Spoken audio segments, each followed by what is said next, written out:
Ngasize Chinese New Year ani suba numitne adubu iram damgi irang thokpaduka icha bem su yawda icha na naw su yawda oi wam chatre madui mota park ta sajil to point thor e Ichaa Bung Bunga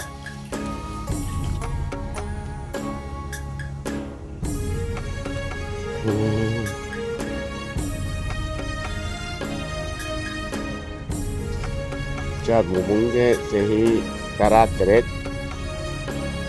hen badang ngairi ma hujik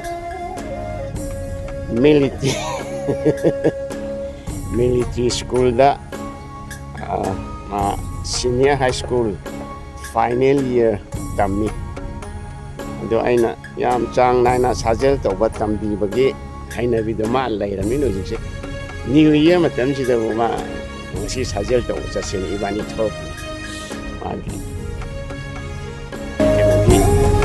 na my body was just sajel my is the base see you weighted base she's arumba yawu she's the weight kg tara kg kunne yumda kg tara ma amame tara to ma ya la ma sajel ada wa hawa warm up the water.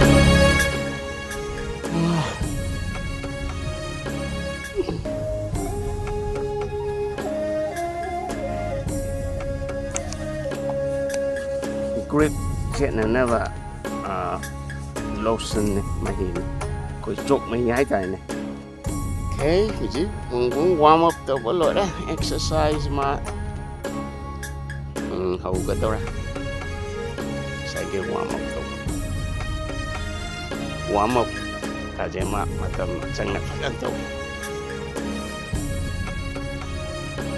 ya siga ja eding am desi ju 2 3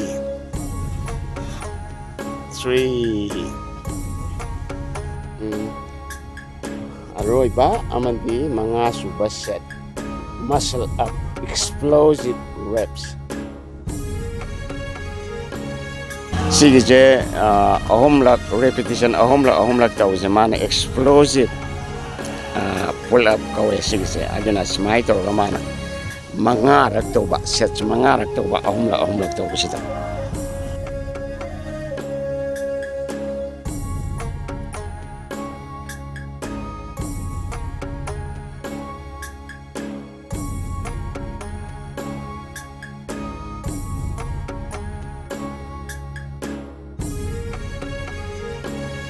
Asina pull up weighted pull up mana sina riba besi kg taragi ne mana liba besi weight yawa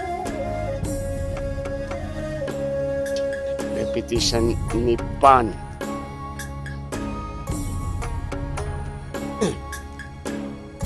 ani suba set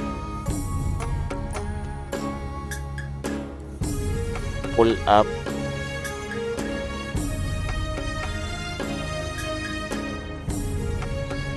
1 2 3 4 5 6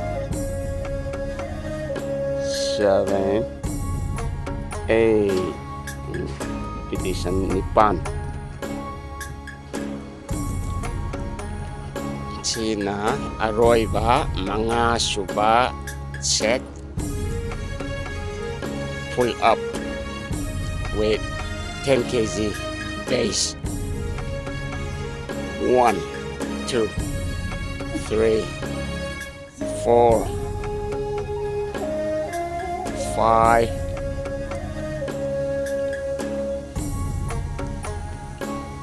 6 2 more 7 to 1 more lôi di bao tốt tập này mà số mà quản lý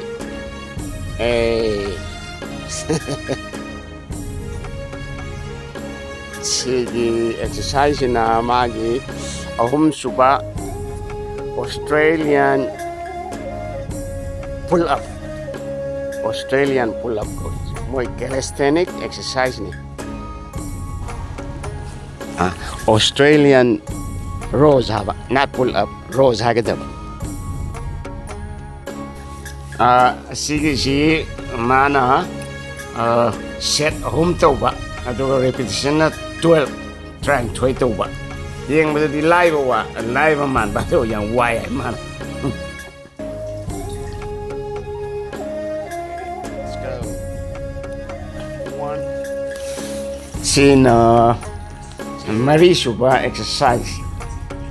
Archer pull up hai. Ko 10 ka pa yung mong da barching ba hai tar ko. Mga Teru Direct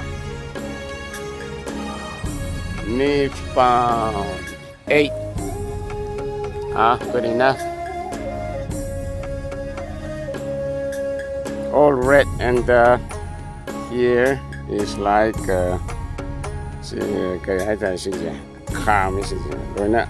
Pop skin je kan laure bar sing right hard Sina mga super exercise, core exercise. Ako yung puk exercise, puk muscle exercise hai tare. Sige L shape, kakot pa si leg raising, so high. 12 repetition. Sige mana set mari dak tau kada ba.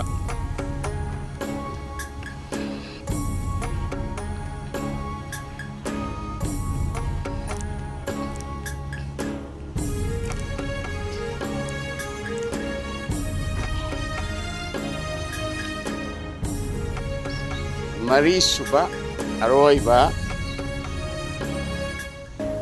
core exercise L shape, leg raising L shape. Keep straight your legs.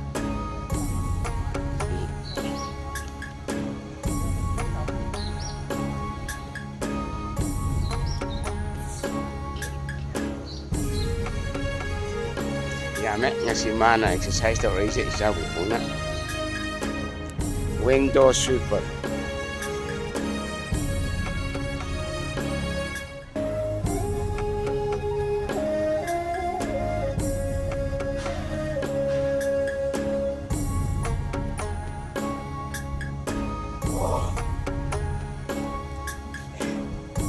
Ito aroy ba home suba set.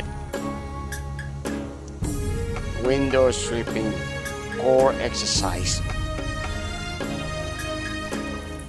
Ichaa Bung Bunggi sajel tawda khakna te mana chang nai besi serious oi besi.